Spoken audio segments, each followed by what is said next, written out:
حضرت سیدنا ابراہیم علیہ السلام کے پیچھے نمرود اور اس کی قوم آپ کے پیچھے لگ گئی۔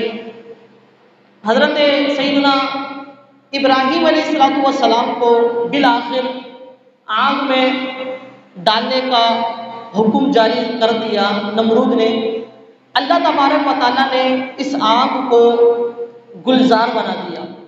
اللہ پاک نے قرآن پاک میں ارشاد فرمایا، یا نارو کونی بردم و سلاما علی ابراہیم، اے آگ ابراہیم علیہ السلام پر سلامتی کے ساتھ ٹھنڈی ہو جاؤ۔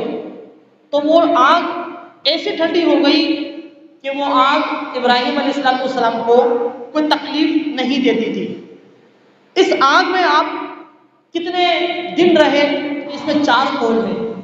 ایک قول کے مطابق آپ 3 دن رہے، ایک قول کے مطابق 7 دن رہے، اور ایک قول کے مطابق آپ 30 دن رہے، اور ایک قول کے مطابق 40 دن رہے۔ یعنی یوں سمجھ لیجئے 3 دن سے لے کر 40 دن کے درمیان آپ علیہ السلام اس بظاہر آگ میں رہے، جو کہ آپ کے لیے گلزار بن گئی تھی۔ حضرت ابراہیم علیہ السلام خود فرماتے ہیں، جو لمحات میرے آگ میں گزرے ان جیسے لمحات میرے کبھی نہیں گزرے تھے، اور فرماتے ہیں کاش یہ سارے کے سارے دن، سارے کے سارے لمحات میرے وہی ہو جائیں جو آگ والے تھے۔ اس آگ میں جو آپ کو ڈالا گیا، اس میں 2 قول ہیں کہ آپ کی عمر کتنی تھی۔ ایک قول کے مطابق آپ کی عمر 16 سال تھی، اور ایک قول کے مطابق آپ کی عمر 26 سال تھی۔ یعنی 16 سال سے لے کر 26 سال کے درمیان آپ تھے عمر میں۔ جب اللہ تبارک و تعالیٰ نے ابراہیم علیہ السلام کو بچا لیا آگ سے، جب آپ باہر تشریف لے آئے، تو پھر آپ نے دوبارہ لوگوں کو تبلیغ کرنا شروع کر دی، توحید کی طرف بلانا شروع کر دیا۔ تو نمرود نے کہا، اور جس لشکر سے تم مجھے ڈراتے ہو میں اس لشکر کو دیکھنا چاہتا ہوں۔ ابراہیم علیہ السلام نے فرمایا ٹھیک ہے۔ نمرود نے 3 دن تک اپنی تمام فوج کو جمع کیا، اور اس کی تعداد ٹھیک ٹھاک ہو گئی۔ اللہ تبارک و تعالیٰ کی بارگاہ میں ابراہیم علیہ السلام نے عرض کی، اے میرے مالک کو بولا جو تیرا انتہائی کمزور لشکر ہے اس کو بھیج۔ اللہ تبارک و تعالیٰ نے ایک بادل بھیجا، اور اس میں سے کثیر تعداد میں مچھر نکلے۔ ان مچھروں نے نمرود کے ماننے والوں کو نوچنا شروع کر دیا، کاٹنا شروع کر دیا، کھانا شروع کر دیا، خون چوسنا شروع کر دیا، گوشت پوشت سب کھا گئے، حتیٰ کہ صرف ان کی ہڈیاں رہ گئی۔ پھر سارے کے سارے جو سواری یہ لوگ تھے گھوڑے کے اوپر تھے، ان گھوڑوں کو بھی مچھروں نے کھا لیا۔ صرف ایک مچھر نمرود کی ناک کے ذریعے دماغ میں چڑھ گیا، اور اس ایک مچھر نے جینا حرام کیا نمرود کا۔ وہ ناک کے ذریعے چڑھا دماغ پر، اور وہ وہاں پر اس کو کاٹتا نمرود کو انتہائی تکلیف ہوتی، حتیٰ کہ جب کوئی پہلے نمرود کے دربار میں جایا کرتا تھا تو لوگ اس کو سجدہ کیا کرتے تھے۔ اب جب کوئی نمرود کے پاس جایا کرتا تو لوگ اس کو جوتیاں مارتے۔ نمرود خود کہتا ہے میرے کو جوتیاں مارو، جتنی جوتیاں اس کے سر پہ پڑتی نمرود کو آرام ملتا۔ دیکھیں یہ بھی اللہ تبارک و تعالیٰ کا کیسا فیصلہ کہ اللہ تبارک و تعالیٰ نے کیسا عبرت کا نشان بنایا۔ اور دوسرا یہ بھی کہ لوگ بولتے ہیں اللہ تعالیٰ نے مکھی کو کیوں پیدا کیا، اللہ تعالیٰ نے ہاتھی کو کیوں پیدا کیا؟ تو ان کے بہت سارے مقصد ہیں، مطلب لوگوں کو دکھلانے کے لیے کہ اگر تم تکبر کرو گے، اور اگر تم نعوذ باللہ خدا کے مقابلے میں تکبر کرو گے، تو اللہ تبارک و تعالیٰ فقط اپنی چھوٹی سی فوج مچھر کے ذریعے، وہ بھی ایک مچھر کے ذریعے، وہ مچھر تمہیں جینے نہیں دے گا، وہ مچھر تمہیں اتنی تکلیف پہنچائے گا۔ نمرود نے 800 سال زندگی پائی، اس میں سے 400 سال تک نمرود کے دماغ میں مچھر چڑھا رہا، اور وہ اس کو کاٹتا، وہ اس کو نوچتا، اس کا خون چوستا۔ 400 سال تو اس کے بادشاہی میں گزرے، اور 400 سال اس کے عذابات میں گزرے، حتیٰ کہ اس مچھر کے سبب اللہ تعالیٰ نے نمرود کو واصل دوزخ کر دیا۔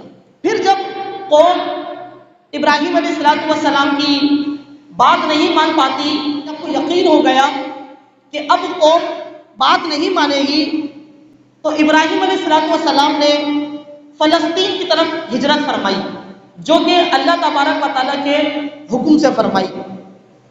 فلسطین جانے سے قبل آپ حران کے راستے سے گزرے، وہاں پر آپ کے ایک چچا تھے ہاران، انہوں نے اپنی بیٹی کا نکاح حضرت سارہ رضی اللہ تعالیٰ عنہ کا نکاح حضرت ابراہیم علیہ السلام سے کر دیا۔ پھر آپ فلسطین پہنچے، فلسطین سے آپ مصر کی طرف تشریف لے گئے۔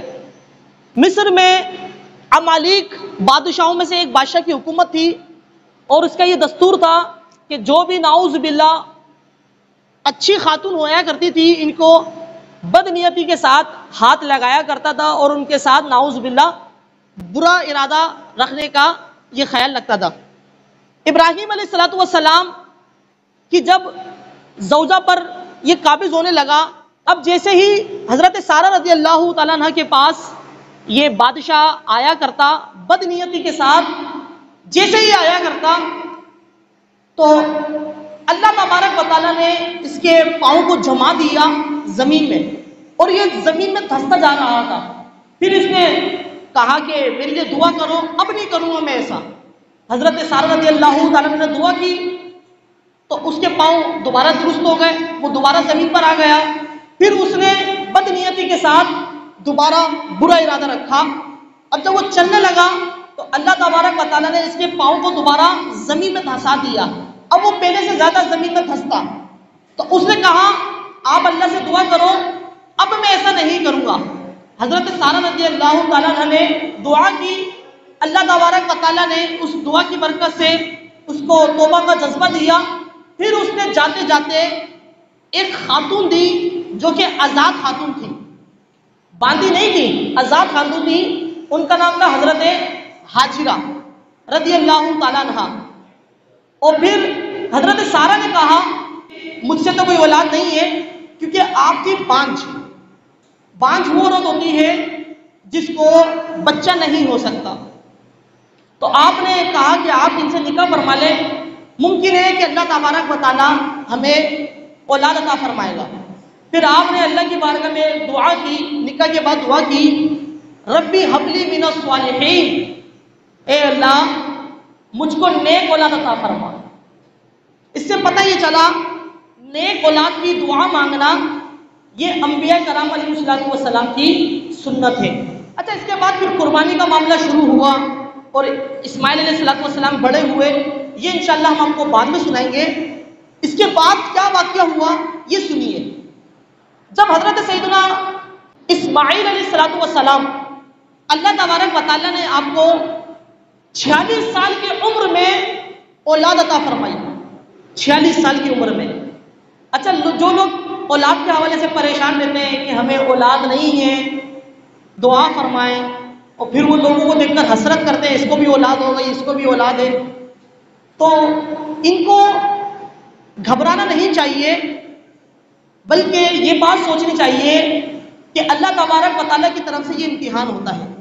دیکھیں ابراہیم علیہ السلام جو کہ ابو الانبیاء ہے، یعنی جتنے بھی انبیاء کرام آئے ان کے بعد یہ سب انہی کی نسل میں سے ہوئے، ان کو کہا جاتا ہے ابو الانبیاء۔ ان کو اللہ تبارک و تعالیٰ نے 86 سال کی عمر میں حضرت اسماعیل علیہ السلام عطا فرمائے، یعنی اتنا لمبا پیریڈ اولاد نہیں ہوئی آپ کو، بغیر اولاد کے گزارا آپ نے، اور پھر اللہ کی طرف سے حکم آیا ان کو ذبح کرو ہماری راہ میں، ان کو قربان کیجیے، سبحان اللہ۔ اب حضرت سیدنا اسماعیل علیہ السلام جب یہ بڑے ہوئے، حضرت ابراہیم علیہ السلام چونکہ آپ ملک شام میں رہا کرتے تھے اور براق کے ذریعے حضرت اسماعیل علیہ السلام کے پاس آیا کرتے تھے۔ جب آپ تیسری مرتبہ آئے تو حضرت اسماعیل علیہ السلام جو کمان ہوتے ہیں ان کو سیدھے کر رہے تھے، ان کی ترتیب دے رہے تھے ان کو، تو آپ نے کہا بیٹا اللہ تعالیٰ کی طرف سے مجھے حکم ہوا ہے کہ میں اس کا گھر بناؤں، کیا تم میرا ساتھ دو گے؟ اسماعیل علیہ السلام نے عرض کی انشاءاللہ میں ضرور آپ کا ساتھ دوں گا۔ پھر اللہ تبارک و تعالیٰ نے آپ کو حکم فرما دیا تھا کہ تم نے میرا گھر تعمیر فرمانا ہے۔ اب میرے پیارے بھائیوں سننے والی بات ہے، توجہ رکھیں ادھر۔ جب ابراہیم علیہ السلام جہاں پر آج خانہ کعبہ موجود ہے، جہاں پر چار دیواری موجود ہے، جب یہاں پر آئے تو یہ بالکل بیابان تھا، مطلب بالکل میدان تھا یہ، اور وہاں پر پہاڑی تھی اور جنگل تھا، کچھ بھی نہیں تھا وہاں پر، کچھ بھی نہیں تھا، نہ بندہ تھا نہ بندے کی ذات تھی، نہ نام تھا نہ نشان تھا، کچھ بھی نہیں تھا۔ اب ابراہیم علیہ السلام کو سمجھ نہیں آتا کہ بیت اللہ کس طرح بنایا جائے، تو اللہ تبارک و تعالیٰ نے ایک بادل بھیجا۔ وہ بادل بالکل جو خانہ کعبہ کی آج لمبائی چوڑائی اسی کے برابر کا تھا، وہ بادل، اس کی آنکھیں بھی تھیں، اس کا سر بھی تھا اور اس کی زبان بھی تھی، اور اس بادل نے کہا اے ابراہیم جس طرح میری چوڑائی ہے، جس طرح میری لمبائی ہے، اسی کے مطابق تم اللہ پاک کا گھر بناؤ۔ اب ابراہیم علیہ السلام حضرت اسماعیل علیہ السلام اینٹیں لا کے دیتے اور ابراہیم علیہ السلام ان اینٹوں کو لگایا کرتے تھے، اینٹوں کو اسی کے مطابق لگایا کرتے، جس طرح بادل تھا اسی کے مطابق آپ اس کو سیدھا کر کر کے کھڑا کرتے رہتے۔ جب آپ کا قد مبارک اوپر نہیں جا پاتا تو حضرت اسماعیل علیہ السلام ایک پتھر لے کر آئے، ابراہیم علیہ السلام نے اس پر اپنے قدم مبارک رکھے۔ جب ابراہیم علیہ السلام اوپر کا ارادہ فرماتے تو وہ پتھر اوپر ہو جایا کرتا تھا، وہ پتھر اوپر ہو جایا کرتا تھا۔ تو اس طرح آپ نے کعبہ شریف کی تعمیر فرمائی۔ اچھا یہ یاد رکھیے گا کہ کعبہ شریف اس کی بہت پرانی تاریخ ہے۔ اللہ پاک نے قرآن پاک میں ارشاد فرمایا اور ہم نے سب سے پہلا جو گھر بنایا وہ خانہ کعبہ بنایا، سب سے پہلا گھر ہم نے خانہ کعبہ بنایا۔ یہ خانہ کعبہ ایک قول کے مطابق آدم علیہ السلام کے ساتھ زمین پر تشریف لے آیا، اور ایک قول کے مطابق اس خانہ کعبہ کو آدم علیہ السلام نے تعمیر فرمایا۔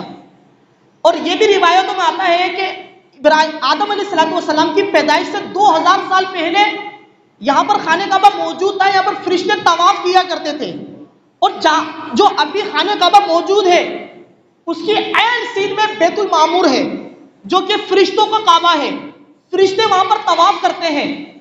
اب جناب حضرت ابراہیم علیہ السلام کا جب دور آیا، جب نوح علیہ السلام کا دور آیا تھا، جب میں نے آپ کو پہلے تاریخ سنائی تھی، تو اللہ تبارک و تعالیٰ نے ایک قول کے مطابق چھٹے آسمان پر اور ایک قول کے مطابق اس کو چوتھے آسمان پر اٹھا لیا تھا خانہ کعبہ کو۔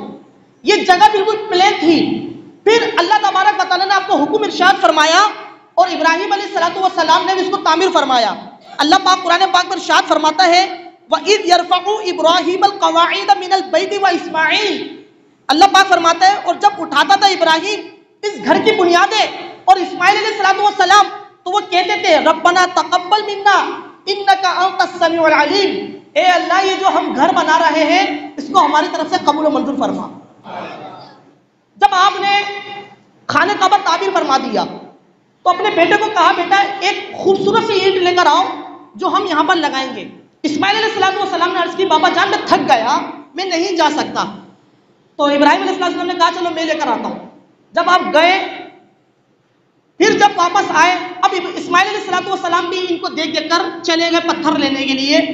جب یہ دونوں والد صاحب اور اسماعیل علیہ السلام آئے، جب انہوں نے دیکھا تو یہاں پر انتہائی خوبصورت پیارا کشش والا پتھر موجود ہے، تو بیٹے نے کہا بابا جان یہ کہاں سے آیا پتھر؟ تو حضرت ابراہیم علیہ السلام نے فرمایا یہ حضرت جبریل علیہ السلام لے کر آئے۔ دیکھیں مسجد کے حرم شریف آپ ماشاءاللہ جائیں، اللہ پاک آپ کو توفیق عطا فرمائے، ماشاءاللہ بار بار جائیں، کہیں تو گئے بھی ہوں گے۔ تو حرم شریف کی حدود ہے، جب کسی کو عمرہ کرنا ہوتا ہے تو وہ حرم شریف سے باہر جاتا ہے، وہ میقات سے باہر جاتا ہے، پھر وہاں پر احرام کی نیت وغیرہ کرتا ہے، پھر اس کے بعد وہ مسجد حرام شریف میں آتا ہے۔ اگر کوئی بندہ ڈائریکٹ نیت کر لے گا تو اس پر دم لازم آ جائے گا، ہے نا، حج کے علاوہ وہ حج کے احکام مختلف ہے۔ تو کہا یہ جاتا ہے جو حجر اسود تھا اس کی جو روشنی تھی، جہاں تک اس کی روشنی تھی وہاں تک اللہ تبارک و تعالیٰ نے حدود حرم رکھ دی۔ پھر یہ لوگوں کے گناہوں کو چوسا کرتا تھا۔ حکم یہ ہے کہ جب بندہ عمرہ شروع کرے، جب طواف شروع کرے تو حجر اسود کو بوسہ دے۔ افضل یہ ہے کہ بندہ منہ سے بوسہ دے، ہاتھ لگائے اس کو، مگر وہاں تو عوام اچھی خاصی ہوتی ہے اور بڑے معاملات ہوتے ہیں وہاں پر، تو اب حکم یہ ہے کہ بندہ دور سے استلام کرے، ہے نا. تو لوگ چونکہ پہلے تو اتنا رش نہیں ہوا کرتا تھا، تو لوگ اس کے پاس جایا کرتے تھے اور لوگ اس کو چوما کرتے تھے. تو یہ اللہ تبارک و تعالیٰ نے اس کے اندر یہ کشش رکھی تھی، یہ برکت رکھی تھی کہ یہ لوگوں کے گناہوں کو چوس لیا کرتا تھا. آپ نے شاید ایک پہاڑ کا نام سنا ہوگا، جبل ابو قبیس. یہ دنیا کا پہلا پہاڑ ہے جہاں پر نبی پاک علیہ الصلوۃ والسلام کی ولادت باسعادت ہوئی، اسی کے سامنے ہی ہے. صفا مروہ جب ہم کرتے ہیں تو اسی کے سامنے جبل ابو قبیس پہاڑ ہے. یہ بہت پرانا پہاڑ ہے، یہ تاریخی پہاڑ ہے، اس میں بہت سارے واقعات ہوئے ہیں. حضرت جبریل علیہ الصلوۃ والسلام نے جبل ابو قبیس کے اوپر حجر اسود کو رکھا، اور جب نوح علیہ الصلوۃ والسلام کے دور میں طوفان آیا تو یہ جبل ابو قبیس کے اوپر یہ پتھر موجود تھا. آپ علیہ الصلوۃ والسلام نے جب خانہ کعبہ تعمیر فرمایا تو پھر آپ نے اس کا طواف کیا. جبریل علیہ الصلوۃ والسلام نے آپ کو طواف کروایا، اور پھر ابراہیم علیہ الصلوۃ والسلام کو حکم دیا، اے ابراہیم لوگوں کو یہاں پر آنے کی دعوت دو، حج پر بلاؤ. تو کہا یا اللہ، اے میرے مالک و مولا، میں کیسے بلاؤں؟ یہاں پر تو بظاہر کوئی آدمی ہے ہی نہیں، میں کیسے بلاؤں اور میری آواز لوگوں تک کیسے پہنچے گی اگر دور دراز میں ہوں گے؟ تو اللہ تعالیٰ کی طرف سے حکم آیا کہ جبل ابو قبیس کے اوپر چڑھو، مقام ابراہیم کو اپنے نیچے رکھو، اور تمہارا کام ہے صدا لگانا اور آواز کو پہنچا دینا ہمارا کام ہے. اب جناب حضرت ابراہیم علیہ الصلوۃ والسلام نے جبل ابو قبیس کے اوپر وہ پتھر مبارک رکھا اور پھر آپ نے صدا طرح لگائی. اے لوگوں، اللہ تبارک و تعالیٰ حکم فرماتا ہے کہ اس کے گھر کا حج کرو. تو لوگوں نے اپنے باپوں کی پیٹوں میں اور ماؤں کی رحموں میں اس کا جواب دیا، حتیٰ کہ جنات نے اس کو سنا. جس نے کہا لبیک اللہم لبیک، جس نے ایک مرتبہ لبیک اللہم لبیک کہا وہ ایک مرتبہ حج پر جائے گا، اور جس نے 10 مرتبہ کہا وہ 10 مرتبہ حج پر جائے گا. ہاں یہ تفسیر روح البیان میں لکھا ہوا ہے. ابراہیم علیہ الصلوۃ والسلام جس پتھر پر موجود تھے وہاں پر اللہ تبارک و تعالیٰ نے فرمایا واتخذوا من مقام ابراہیم مصلی، ابراہیم علیہ الصلوۃ والسلام کی کھڑے ہونے کی جگہ پر نماز کی جگہ بناؤ. جہاں پر ابراہیم علیہ الصلوۃ والسلام نے اپنے قدم مبارک جمائے وہاں پر نماز کی جگہ بناؤ، اللہ فرماتا ہے. تو اسے کہتے ہیں مقام ابراہیم، جو کہ خانہ کعبہ کے بالکل تھوڑے سے فاصلے پر رہی ہے. اس میں ابھی تک ابراہیم علیہ الصلوۃ والسلام کی انگلیاں مبارک، ایڑی مبارک کے نشانات موجود ہیں. فیہ آیات بینات مقام ابراہیم، وہاں پر واضح نشانیاں موجود ہیں، مقام ابراہیم ہے. اللہ پاک فرماتے ہیں یہ معجزہ ہے، اس میں کئی معجزات ہیں. فرماتے ہیں اس کو لوگوں نے چوما ہے، براہ راست چوما ہے، لوگوں نے اس سے برکتیں حاصل کی ہیں. مکہ شریف میں کئی مرتبہ سیلاب آیا ہے، سیلاب میں یہ ڈوب چکا ہے، مگر اس کے اوپر کوئی ذرہ برابر بھی فرق نہیں آیا. فرماتے ہیں وہ نشانات اب بھی موجود ہیں جس مقامات پر ابراہیم علیہ الصلوۃ والسلام نے اپنے قدم مبارک جمائے ہیں. اللہ نے فرمایا یہ ہماری واضح نشانیاں موجود ہیں. یہاں سے علماء فرماتے ہیں ارے یہ تو پتھر تھا، بے جان چیز تھی، اللہ تبارک و تعالیٰ نے اس کو یہ مقام و مرتبہ عطا فرما دیا کہ اس کو اپنی نشانی بیان فرما دیا. اور پھر اللہ نے یہ فرمایا ابراہیم علیہ الصلوۃ والسلام کی کھڑے ہونے کی جگہ کو نماز کی جگہ بناؤ. فرماتے ہیں جو عاشق رسول، جو مسلمان حضور علیہ الصلوۃ والسلام سے محبت رکھے گا اس کا مقام و مرتبہ تو بہت بلند و بالا ہوگا. اس سے یہ بھی پتہ چلا کہ جہاں پر اللہ والے عبادت کرتے ہیں اس جگہ پر عبادت کرنا یہ بہت عظیم الشان عبادت ہے. دیکھو ابراہیم علیہ الصلوۃ والسلام کے پتھر مبارک پر صرف آپ کا بس پاؤں مس ہوا ہے. ابراہیم علیہ السلام پتھر جو ہے وہ وہاں پر ابراہیم علیہ السلام کا بدن مبارک نہیں ہے، ابراہیم علیہ الصلوۃ والسلام کی قبر انور نہیں ہے، وہ صرف چڑھے تھے. آپ اس کا مقام و مرتبہ کتنا بلند و بالا ہو گیا. حتیٰ کہ جو بندہ جب طواف کرے تو اس کو حکم یہ ہے کہ بندہ مقام ابراہیم کے سامنے آ کے نماز پڑھے، ورنہ اگر وہاں جگہ نہیں ملتی تو جہاں پر چاہے نماز پڑھ سکتا ہے بندہ. یہ حکم ہے بندے کو، افضل ہے، یہ مستحب ہے، یہ ہے نا. تو اب اندازہ لگائیے، علماء فرماتے ہیں جہاں پر اولیاء اللہ آرام فرما ہو وہاں پر نماز پڑھنا یہ باعث برکت ہوتا ہے. دیکھو ابراہیم علیہ السلام کے قدم مبارک لگے تو وہاں پر نماز پڑھنا باعث برکت ہے. تو جہاں پر اولیاء اللہ خود موجود ہو تو وہاں پر نماز پڑھنا کتنی باعث برکت والا کام ہوگا. سبحان اللہ. ابراہیم علیہ الصلوۃ والسلام نے جب یہ خانہ کعبہ تعمیر فرما دیا اور اس کے اوپر حجر اسود لگا دیا، اب لوگ آ کے اس کا طواف کیا کرتے تھے. یہ یاد رکھیے گا خانہ کعبہ یہ پوری کائنات کے لیے رہنما ہے. خانہ کعبہ میں برکت ہے، وہاں رحمت ہے. فیہ آیات بینات میں فرماتے ہیں علماء فرماتے ہیں خانہ کعبہ کی بہت ساری خصوصیات ہیں کہ یہاں سے ڈائریکٹ کبھی پرندے جاتے نہیں ہیں خانہ کعبہ کے اوپر سے. اگر کبھی پرندہ آ بھی رہا ہوگا تو خانہ کعبہ آئے گا تو وہ آگے پیچھے ہو جائے گا, اس کے پاس سے نہیں گزرے گا. اور پھر خانہ کعبہ کی طرف جب بندہ پہلی نظر کرتا ہے, ہائے ہائے ہائے ہائے, جب خانہ کعبہ کی طرف بندہ پہلی نظر کرتا ہے, واقعی خدا کی قسم کعبے پہ پڑی جب پہلی نظر, کیا چیز ہے دنیا میں بھول گیا, یوں ہوش و خرد مفلوج ہوئے, دل شوق تمنا جھوم گیا. سبحان اللہ, جب بندہ خانہ کعبہ کی طرف پہلی نظر کرتا ہے تو اس کے بے اختیار آنسو روا ہو جاتے. خانہ کعبہ کو دیکھ کر رونا آتا ہے. ابراہیم علیہ السلام نے دعا کری تھی, میرے مالک کو مولا لوگوں کے دلوں کو خانہ کعبہ کی طرف مائل فرما. علماء فرماتے ہیں یہ آپ کی دعا ایسی قبول ہوئی کہ مسلمان تو مسلمان, غیر مسلم بھی خانہ کعبہ کو دیکھنے کے لیے ترستے. سبحان اللہ, بندہ ایک مرتبہ دیکھے, 10 مرتبہ دیکھے, 1000 مرتبہ دیکھے, بندے کی یہی طلب ہوتی ہے کہ اللہ تبارک و تعالیٰ کی طرف سے کب بلاوا آئے گا اور میں کب خانہ کعبہ کو دیکھوں گا. صلو علی الحبیب.